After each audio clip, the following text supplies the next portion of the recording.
Hello everyone. Welcome back to Learn with Us. I am so happy to be here today with all of you. Hello, Emily, and hello to all of our friends listening at home, at work, or maybe while you are walking outside. It is a beautiful day for a podcast. We really need to learn words that cause us stress. We do, because stress is a very powerful memory tool. When an adult learns a language, they want to express complex adult realities. And work stress is a universal adult reality. Emily brings up a very strong emotional word in the source. She talks about the word deadline. Deadline. D-E-A-D-L-I-N-E. Let's analyze this compound word, dead and line. The history of the word is quite serious. Originally, it referred to a physical line drawn in the dirt around a prison. Oh, wow. Yes, if a prisoner crossed that line, they would be shot. It was quite literally a line of death. That is intense. But over time, the meaning softened and shifted into the business world. Today, a deadline is simply the specific time when a project must be finished. All right. If your manager says the report is due by Friday at noon, then Friday at noon is the deadline. You cannot cross it. And notice the verbs we use. You meet a deadline if you finish on time. You miss a deadline if you are late. Emily says the word makes her feel nervous. When you have an inbox full of emails and a tight deadline, you feel the pressure physically. Your shoulders get tight. Your heart beats faster. And from a language learning perspective, that physical reaction is gold. If you learn the word deadline while you are actually rushing to finish a project, your brain will never forget it. Exactly. The emotion acts like superglue for the vocabulary. But thankfully, the workday does not last forever. The deadline is met, the work is done. Paul says there is a wonderful physical action that signals the end of the stress. He closes his laptop. A laptop is the portable computer you can place on your lap. Closing the screen is a physical boundary. It means I am finished. You open the laptop to start the stress, and you close it to end the stress. The workday is over, we leave the office, but the daily routine continues. It does. Before we can go home and relax, we have to gather supplies for the evening. This is a very common part of adult life. We have to run errands. An errand is a short trip to accomplish a task. And the most common evening errand is going to the supermarket to buy food for dinner. The supermarket. This environment is full of bright lights, lots of choices, and excellent vocabulary. Emily and Paul discuss a very funny, very human mistake that happens before they even arrive at the store. Right, making a grocery list. When you need many things, milk, bread, pasta, apples, you write them down on a list. But Emily says that half the time, she leaves the list sitting on the kitchen counter at home. It is so frustrating. You arrive at the store and you have to rely entirely on your memory. You walk into the store and you have to make a choice. What will you use to carry your food? Paul says he usually grabs a basket. A basket is small with handles. You carry it. It is perfect if you only need a few items. But Emily admits she usually takes a cart. A cart is the large metal cage on 4 wheels that you push. And Emily shares a very wise observation about the cart. She says that if you take a large cart, you're going to buy things you don't need. The store is full of temptations. A temptation is something you want, but you probably shouldn't have. You walk into the store intending to buy healthy vegetables, but then you walk past the chocolate and the cookies. If you are carrying a heavy basket, you might ignore the chocolate. But if you have a big empty cart, it is very easy to just drop the cookies inside. The cart invites you to buy more. So you push your cart down the paths between the food shelves, and there's a very specific, very tricky English word for these paths. They are called aisles. Aisle. A-I-S-L-E.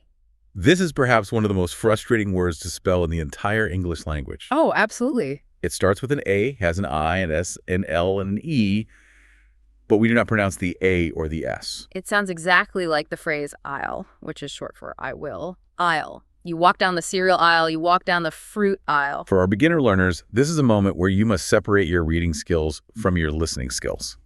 Do not try to pronounce every letter you see in English.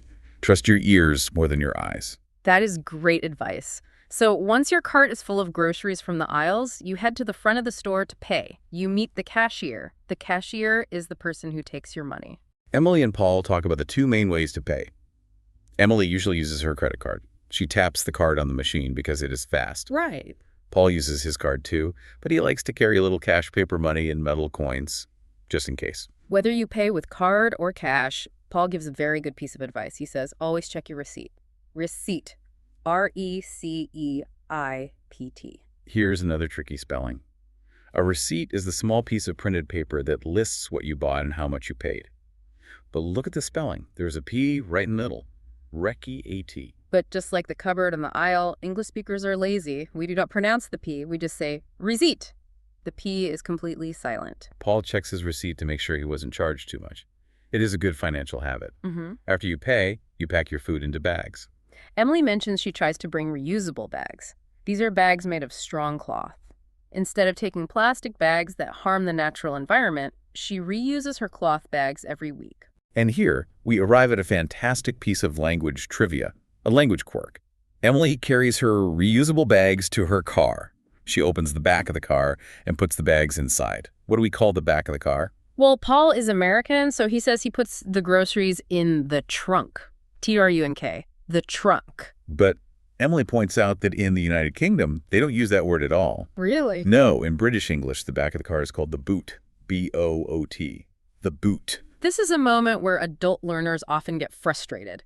You study hard, you learn the word trunk, and then you watch a British movie and they say, put it in the boot. It feels like the rules are constantly changing. It can feel unfair. But instead of feeling frustrated, you can view this as a superpower. English is a massive global language. It is spoken differently in America, in the UK, in Australia, and in India. If you know that a trunk and a boot are the exact same thing, your listening comprehension becomes incredibly strong. You are no longer just memorizing a dictionary, you are understanding global culture. Exactly. The groceries are safely packed in the trunk or the boot. You drive away from the bright lights of the supermarket. You head back to your own personal space. The evening routine is about to begin. We return home, we walk through the front door, we put the heavy bags on the kitchen counter. The counter is the flat workspace in the kitchen.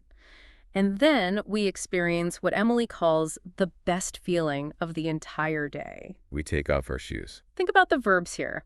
In the morning, we put on our shoes. In the evening, we take off our shoes. Your feet have been trapped in stiff work shoes all day.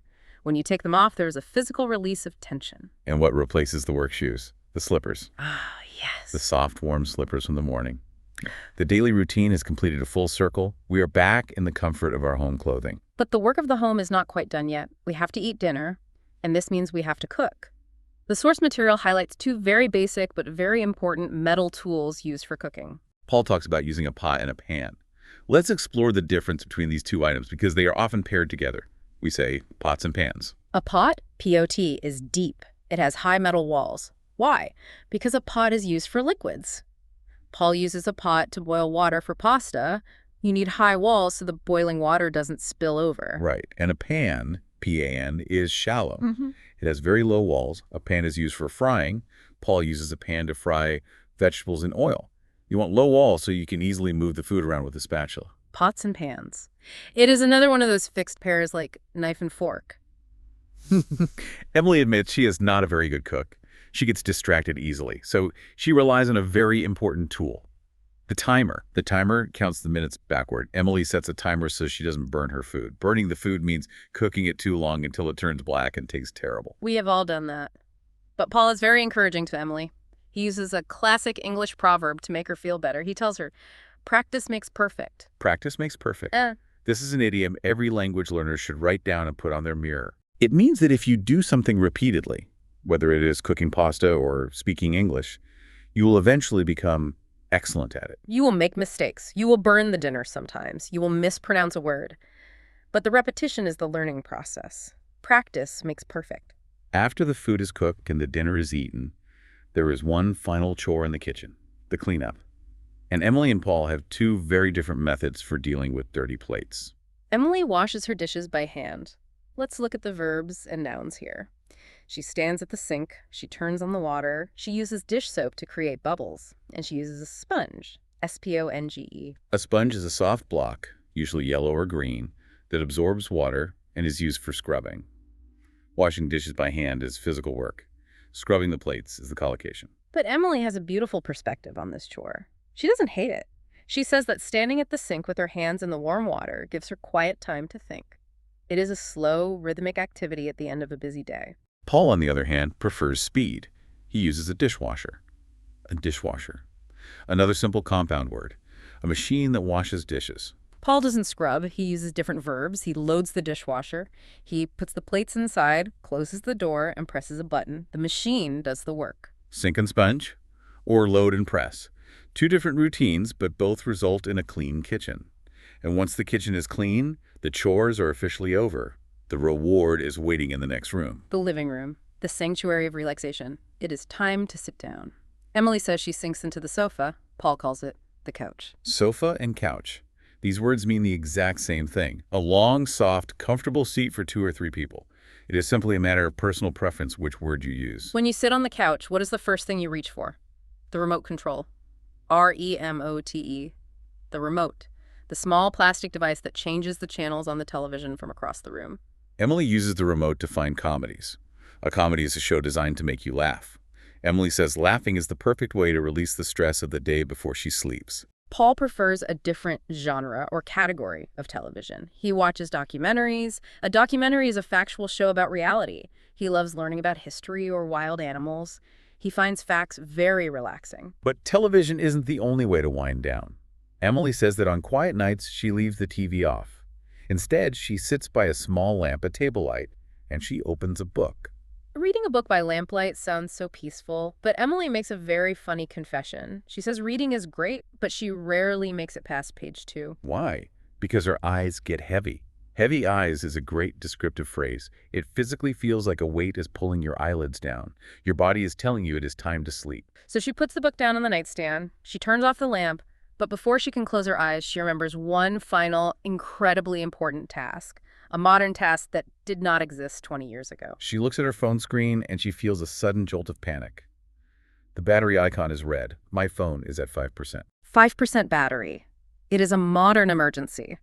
If the phone dies, the alarm will go off tomorrow morning. So she desperately searches for her charger. Charger. C-H-A-R-G-E-R. The charger is the cable that connects the phone to the electricity in the wall. Notice the verb we use here. We say plug in the phone. She plugs in the phone to charge the battery. Plug in the phone. It is a phrasal verb that is absolutely essential in today's world. As Paul noted earlier with the computer mouse, language evolves. 20 years ago, nobody lost sleep over a phone battery. Today, charger is one of the most important words in our home. But while technology brings new words, the core of their comfort remains the same. Once the phone is plugged in, Emily pulls up the blanket. She rests her head on the pillow. The ancient words and the modern words live together in the same bedroom. The eyes close, the breathing slows, the daily cycle is complete, the alarm is set, waiting in the dark to start the process all over again tomorrow. We have traveled from the harsh noise of the morning to the quiet charge of the night. And this journey brings us to the core educational philosophy of today's deep dive. We want every listener to reflect on this. We started by asking how learning the word spoon helps an adult speak English. And the answer is found in everything we just discussed. The secret to feeling confident in spoken English is not memorizing complex grammar rules from a book. The secret is building a strong, automatic connection between the English language and your physical reality. Exactly. You do not need to memorize a dictionary. A dictionary is full of words you will never use. You only need the vocabulary of your own life. The words in your kitchen, the tools on your desk, the objects in your grocery cart. Because these are the items you interact with repeatedly. Repetition builds memory. Emotion builds memory. When you combine the physical action of checking your pockets with the rhythm of saying phone, wallet, keys, you are wiring English directly into your nervous system. The source material gives us a wonderful practical exercise to start doing this immediately. You don't have to wait for a classroom. You can do this right now. Wherever you are listening to this, look around you. Just look at the physical space. Can you name the objects you see in English? If you are sitting in a room, what is in front of you? Look at it and name it in your mind. Is it a window, a chair, a desk, a coffee cup? If you are walking outside, look up. Do you see a tree, a car, a bird, a cloud? Emily and Paul suggest taking it one step further. Don't just think the word, speak the word out loud. This is crucial. Speaking out loud uses different muscles. It trains your tongue and your lips to form the English sounds. Say it as a full sentence. This is my coffee. It is hot. I am holding my keys. Paul jokes in the source that if you talk to your coffee cup while standing alone in the kitchen, your family might think you're acting a little crazy. They probably will. They will walk in and say, "Why are you talking to a spoon?" But Emily gives the perfect response. Just tell them, "I am practicing my English." Embracing that slight silliness is part of the learning process. You have to let go of perfection. The confidence you gain from speaking out loud in the safety of your own home will translate into confidence when you have to speak to your boss or a cashier. As Emily and Paul wrap up their conversation, they share their absolute favorite everyday English words, and I think their choices perfectly summarize the beauty of learning a language. Words carry emotion, not just definitions. Emily says her favorite everyday word is together. Together. Together. Together. It is such a warm, positive word. It means not alone. Emily loves it because it represents connection. We don't just work. We work together. We don't just eat. We eat together. We learn together. Language exists so we can be together. It bridges the gap between two minds. And Paul's favorite word also connects to human joy, specifically the joy of eating. His favorite word is delicious. Delicious. Delicious. Delicious. It is a powerful adjective. An adjective describes a noun. You can eat a meal and say, this is good. But good is a bit boring. It is flat. If you say, this is delicious, you are painting a bright, flavorful picture. Paul says he loves to use the word delicious because it shows deep appreciation. If someone cooks for you, maybe they use their pots, pans, and timers, and you say, this is delicious. You give them a gift. You make them feel happy and valued. Together and delicious. Two beautiful words that show how English isn't just a subject to study. It is a tool to express joy, build community, and navigate the messy, wonderful routine of daily life. We have covered a massive amount of ground today. We analyzed the harsh wake-up call of the alarm and the comfort of the blanket. We explored the quirky pronunciation of the cupboard and the silent letters in the grocery aisle. We debated the American trunk and the British boot. We navigated the stress of the workplace deadline and the relief of closing the laptop. And we did it all by simply looking at a normal, average day. We hope that the next time you walk into your kitchen, or commute to your office, or run errands at the supermarket, you look at those spaces differently. They are not just rooms, they are your personal language laboratories. Your life is your textbook. Every time you touch an object, you have a chance to practice. Before we say goodbye, we want to leave you with one final thought to ponder. To ponder means to think about deeply. We have established that your daily routine shapes the English words you know best. The actions you repeat build your vocabulary. So if your routine builds your vocabulary, what would happen to your English if you changed just one small part of your routine tomorrow? If you always drive to work, what if you took the bus one day? What new transport words would you have to navigate? If you always watch a comedy on the sofa, what if you watched a nature documentary? What new verbs and animal names would you hear? By slightly changing your physical routine, you force your brain to learn new words in context. You unlock a brand new chapter in your real-life textbook. It is a brilliant, totally free way to expand your English. Try it this week. Change one small habit and collect the new vocabulary that comes with it. Keep looking at the world around you. Keep naming the things you touch. Keep talking to your spoons, keep practicing your pronunciation in the mirror, and keep finding the joy in the language. Have a wonderful, delicious day learning together. We will see you next time. Thanks. Goodbye, everyone. See you in the next one. Bye for now. Keep practicing and have a wonderful day.